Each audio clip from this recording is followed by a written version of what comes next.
வணக்கம் மக்களே, welcome to Tamil factory. ஒரு காலத்துல தாயின் வயிற்றை கிழித்து வெளியே குதித்தது அந்த ராட்சத மனித குழந்தை. அது எங்கேயோ ஓடி போய் மறைஞ்சிடுச்சு. பல காலங்கள் கழித்து ஆலரவம் இல்லாத ஒரு அடர்ந்த காடு, நிசப்தமான ராத்திரி, நிலா வெளிச்சம் கூட உள்ள நுழைய பயப்படுற அளவுக்கு மரங்கள் பின்னி கிடக்குது. செடிகள்லையும் மரங்கள்லையும் சிதறி கிடக்கும் மனித ரத்தம். ஒரு மரத்துக்கு அடியில மார்பு கூடு பிளக்கப்பட்ட ஒரு மனித உடல். ஒரு மர்ம உருவம் அந்த மார்பு கூட்டுல முகத்தை புதைச்சி சதைகளை ருசிக்க ஆரம்பிச்சது. அந்த உருவத்துக்கிட்ட அப்படி ஒரு ஆக்ரோஷம். அது ஏதோ மிருகம் இல்ல. உண்டு முடிச்ச பிறகு அது 2 கால்ல நிமிர்ந்து நின்னுச்சு. அதுடைய முகம் பாதி மனிதனை போலவும் மீதி அகோரமான குரங்கு மாதிரியும் இருந்துச்சு. அடுத்த கணம் தன் கூரிய நகங்களை கொண்டு வேக வேகமா அந்த மரத்துடைய உச்சிக்கு போன அந்த உருவம் நிலவின் தோற்றம் பின்னிருக்க வானத்தை பார்த்து வினோதமா ஒரு பெரும் சத்தத்தை உண்டாக்குச்சு. அந்த சத்தத்தை கேட்டு காடே நடுநடுங்க ஆரம்பிச்சது. இப்ப நான் விவரித்த காட்சி 2012 ரிலீஸ் ஆன அம்புலி படத்தை எல்லோருக்கும் நினைவுக்கு கொண்டு வந்திருக்கும். சோளக்காட்டுல மறைந்திருக்கிற அந்த கோர உருவம் ஒரு அறிவியலாளர் செய்த சோதனை தவறா போக ராட்சத மனிதனா பிறப்பெடுக்கும். விஷயம் என்னன்னா, இன்னைக்கு நாம பேச போறது இந்த கற்பனை கதைய பத்தி இல்ல. 1920கள்ல சோவியத் யூனியன்ல வாழ்ந்த ஒரு ஆராய்ச்சியாளர் உலகமே நடுநடுங்கிற அளவுக்கு செஞ்ச ஒரு நிஜமான ராட்சத ஆராய்ச்சிய பத்தி தான் பார்க்க போறோம். கற்பனை பண்ணி பாருங்க, ஒரு பெண்ணின் வயிற்றில் ஒரு சிம்பான்சியின் விந்தணு செலுத்தப்பட்டா என்ன நடக்கும்? சொல்ல முடியாது. மனிதன் மாதிரி நடக்கக்கூடிய மனித முகம் கொண்ட இப்படி ஒரு பயங்கரம் பிறந்திருக்கலாம். இது ஏதோ ஆர்டிபிஷியல் இன்டெலிஜென்ஸோ இல்ல சித்தரிக்கப்பட்ட காட்சியோ இல்ல, இது ஒரு உண்மை காட்சி. கிட்டத்தட்ட 100 வருடங்களுக்கு முன்னாடி அந்த ஆராய்ச்சியாளர் செய்த சோதனையில என்ன நடந்துச்சு, அதன் பின்னிருக்கும் கதையை தான் இன்னைக்கு நாம பார்க்க போறோம். மனித பெண்ணின் உடலில் மனித குரங்கின் குழந்தையா? வாங்க தெரிஞ்சுக்கலாம். இது தமிழ் ஃபேக்டரியின் டார்க்கஸ்ட் ஹிஸ்டரிஸ் உங்கள் வழியில்.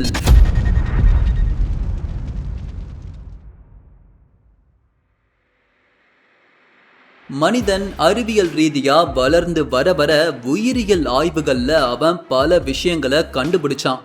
ஆரம்ப காலத்துல மைக்ரோஸ்கோப், ஒரு சாதாரண நுண்ணோக்கியில கண்ணுக்கு தெரியாத செல்களை பார்க்க கத்துக்கிட்ட மனிதன் போக போக ஜீன் எடிட்டிங்ல அந்த செல்களுடைய மரபணுவையே மாற்ற கத்துக்கிட்டான். இந்த ஆராய்ச்சியில ஒரு கிளை ஆராய்ச்சியா உருவானதுதான் ஆர்டிபிஷியல் இன்செமினேஷன், அதாவது செயற்கை விந்தணு கருத்தரித்தல். அது 1860 காலகட்டம். அப்பதான் சரியா சார்லஸ் டார்வின் அவர்கள் எவல்யூஷன் தியரிய வெளியிட்டாரு. மேலோட்டமா இந்த தியரி சொல்லக்கூடிய விஷயம் என்னன்னா, குரங்குல இருந்துதான் மனிதன் வந்திருக்கணும். பிரச்சனை என்னன்னா, இது உண்மைதான். ஆனா அந்த காலகட்டத்துல அதை நிரூபிக்க கூடிய சரியான ஆய்வு சான்றுகளை அவர் கொடுக்கவே இல்லை. அது மட்டும் இல்லாம இது கடவுள் தான் மனிதனை உருவாக்குனாரு அப்படிங்கிற மத கோட்பாட்டுக்கு எதிராக இருந்துச்சு. பல பேர் டார்வினை எதிர்த்தாங்க. குரங்கு உருவத்துக்கு டார்வினுடைய தலையை வரைந்து கூட அவரை அசிங்கப்படுத்தினாங்க. ஆனா ஒருத்தர் மட்டும் டார்வின் சொன்னதை ரொம்ப சீரியஸா எடுத்துக்கிட்டாரு. அவர் தான் ரஷ்ய ஆராய்ச்சியாளரான இல்யா இவானிச் இவானோவ். டார்வினுடைய தியரி சரின்னு அவர் நிரூபிக்க நினைச்சாரு. அதற்காக ஒரு ராட்சத ஆராய்ச்சியை நடத்த முடிவெடுத்தாரு. இவானோவுடைய அடிப்படை பலமே அவர் ஒரு கை தேர்ந்த செயற்கை கருத்தரித்தல் ஆராய்ச்சியாளர். 1920கள்ல சோவியத் யூனியன்ல வாழ்ந்த இந்த சயின்டிஸ்ட் ஆர்டிபிஷியல் இன்செமினேஷன்ல பல சாதனைகளை செஞ்சிருக்காரு. குதிரை, கழுதை, வரி குதிரைன்னு பல மிருகங்களை வைத்து கிராஸ் பிரீடிங் பண்ணி பல புது ஹைபிரிட்ஸை உருவாக்கி இருக்காரு. குதிரையும் கழுதையும் சேர்த்து கோவேறு கழுதைய உருவாக்க முடியுதுன்னா ஏன் மனிதனையும் சிம்பான்சியையும் சேர்த்து ஒரு புது உயிரினத்தை உருவாக்க முடியாது? அப்படி உருவாக்கிட்டா டார்வினுடைய தியரி உண்மைன்னு நிரூபிக்கலாமே.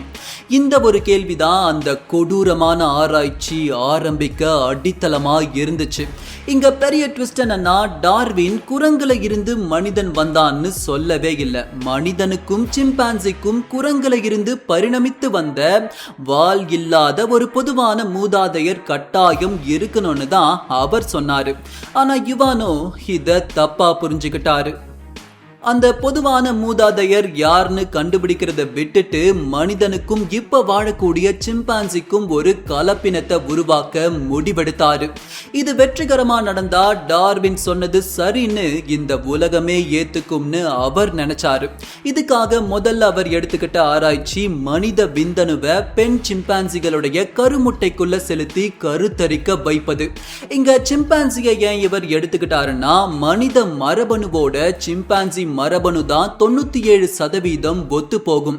சும்மா ஒரு சின்ன கூகுள் சர்ச் பண்ணி பாருங்களேன். துணி துவைப்பது, படம் வரைவது, பாட்டு கேட்பது, இப்படி நாம செய்யற எல்லா விஷயங்களையும் அதுவும் செய்யுது.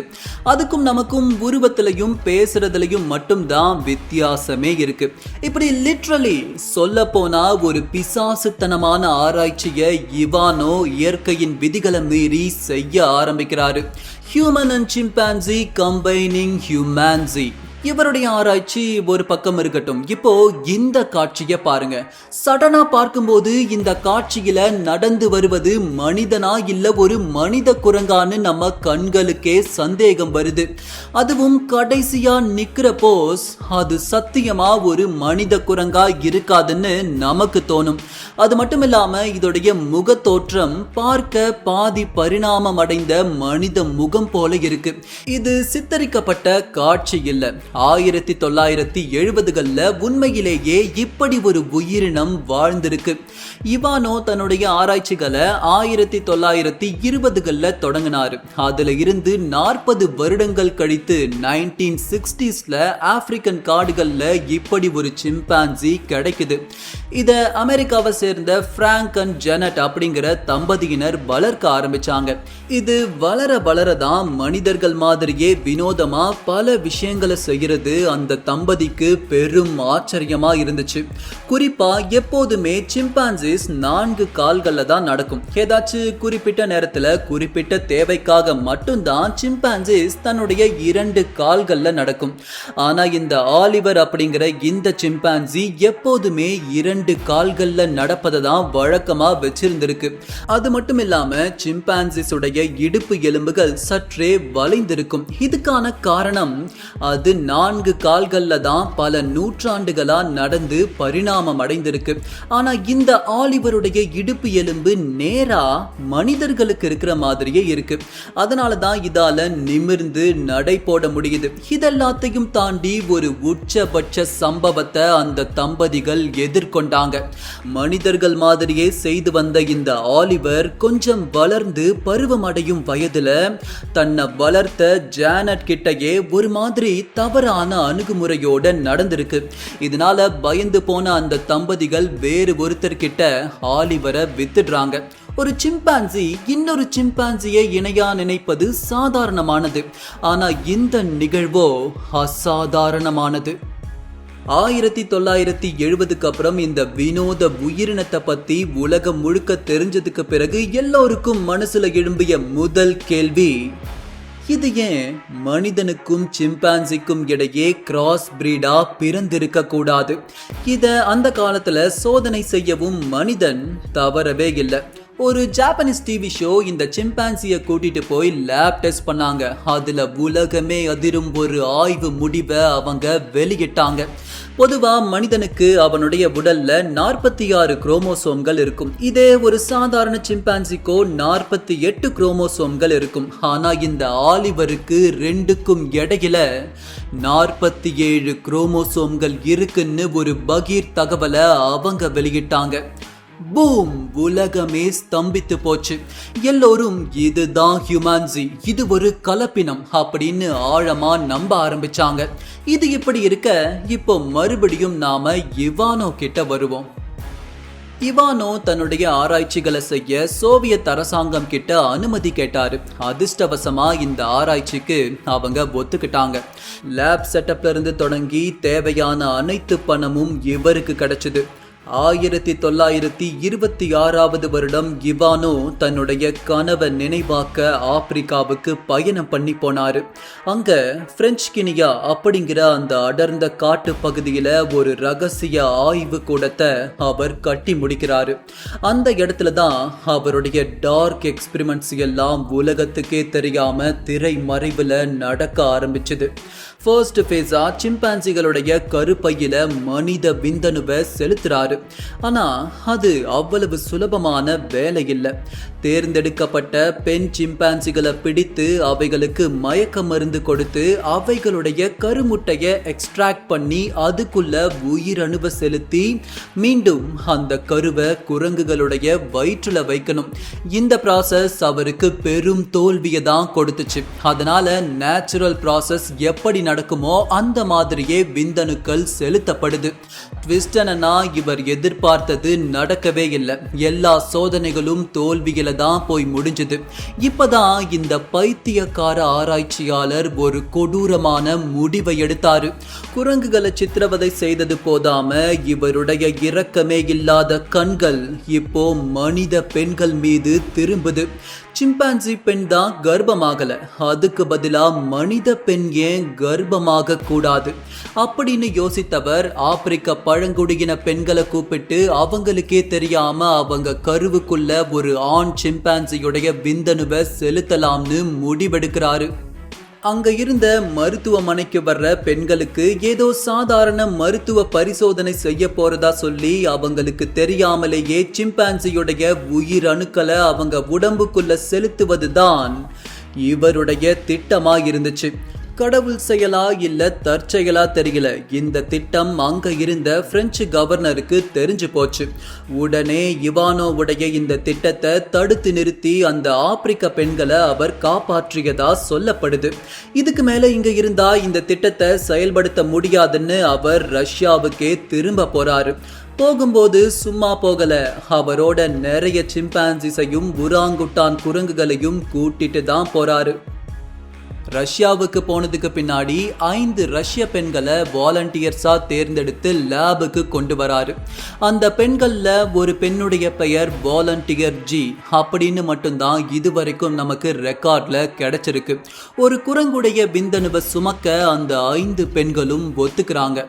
அன்னைக்கு மட்டும் அந்த பெண்களுடைய வயிற்றுல சிம்பான்சியுடைய விந்தணு செலுத்தப்பட்டு இருந்தா இன்னைக்கு நம்ம கூடவே மனிதர்களை வேட்டையாடக்கூடிய ஒரு பிரெடேட்டராவோ இல்ல மனித உருவத்திலேயே ஒரு கலப்பினமா வேறு ஒரு ஸ்பீஷியஸோ இருந்திருக்கும்.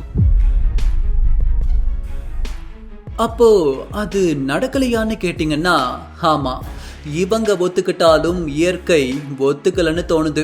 கொண்டு வரப்பட்ட அனைத்து சிம்பான்சிஸும் ஒன்னா இறக்க ஆரம்பிக்குது.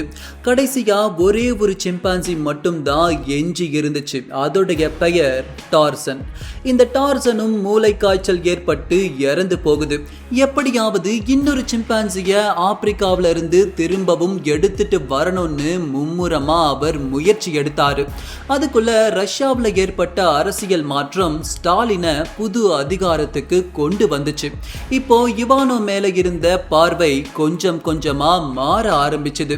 மனித சமுதாயத்திற்கு எதிரான சோதனைகளை இவர் பண்றாருன்னு சொல்லி 1930 யாரும் இல்லாத கஜகஸ்தான் பாலைவனத்திற்கு இவரை நாடு கடத்துது ரஷ்யா.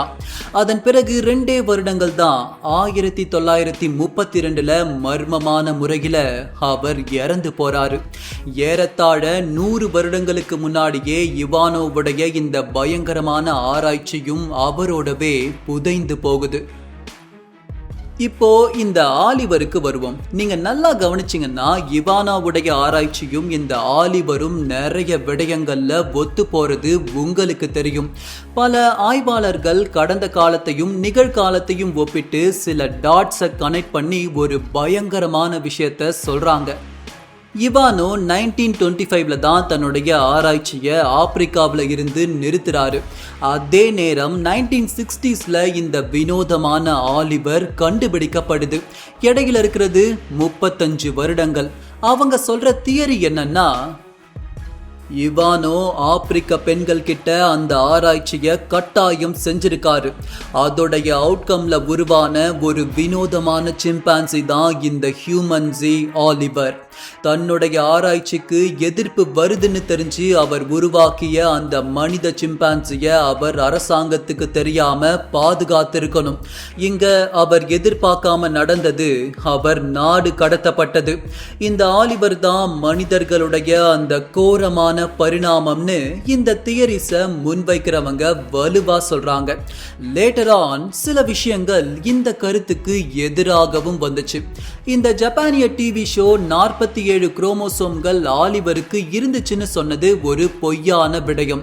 உண்மையிலேயே இதுக்கு 48 குரோமோசோம் தான் இருக்கு அப்படின்னு சமீபத்தில் வந்த சில ஆய்வறிக்கைகள் சொல்லுச்சு. மேலும் ஆப்பிரிக்காவுடைய அடர்ந்த காடுகள்ல நமக்கு தெரியாத எத்தனையோ வகையான சிம்பான்சி இனங்கள் இருக்கலாம். இது அவைகளுக்குள்ள கலப்பினமாவும் பிறந்திருக்கலாம்ங்கிறது இவங்களுடைய வாதம்.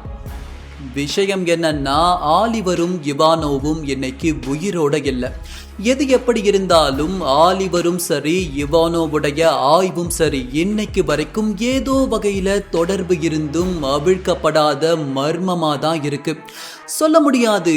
இவானோ உருவாக்க நினைச்ச அந்த ஹியூமன்ஸி ஆப்பிரிக்க காடுகள்ல ஒரு தனி இனமா கூட பல்கி பெருகி இப்போ மறைமுகமா வாழ்ந்துகிட்டு இருக்கலாம். வீடியோவை முடிக்கிறதுக்கு முன்னாடி நான் உங்ககிட்ட ஒரு கேள்வியை கேட்கணும்னு நினைச்சேன். மனிதன் இயற்கையை மீறி சில விஷயங்களை செய்ய முயற்சி பண்ணதுனால தான் இன்னைக்கு மற்ற உயிரினங்களை விட நாம பல படிகள் மேலே இருக்கோம். இந்த உண்மை நிகழ்வுல இவானோ செய்ய முயற்சித்ததை நீங்க எப்படி பாக்குறீங்க? உங்களுடைய கருத்துக்களை கீழே கமெண்ட் செக்ஷன்ல சொல்லுங்க. இதுபோல் பார்க்க வேண்டிய மர்மங்கள் பல ஆயிரம். உங்கள் ஆதரவு எங்களுக்கு உற்சாகம் தரும். தாமதம் வேண்டாம், இப்போதே இணைந்திடுங்கள். தமிழ் ஃபேக்டரியுடன் விரைவில் சந்திக்கிறேன். நன்றி.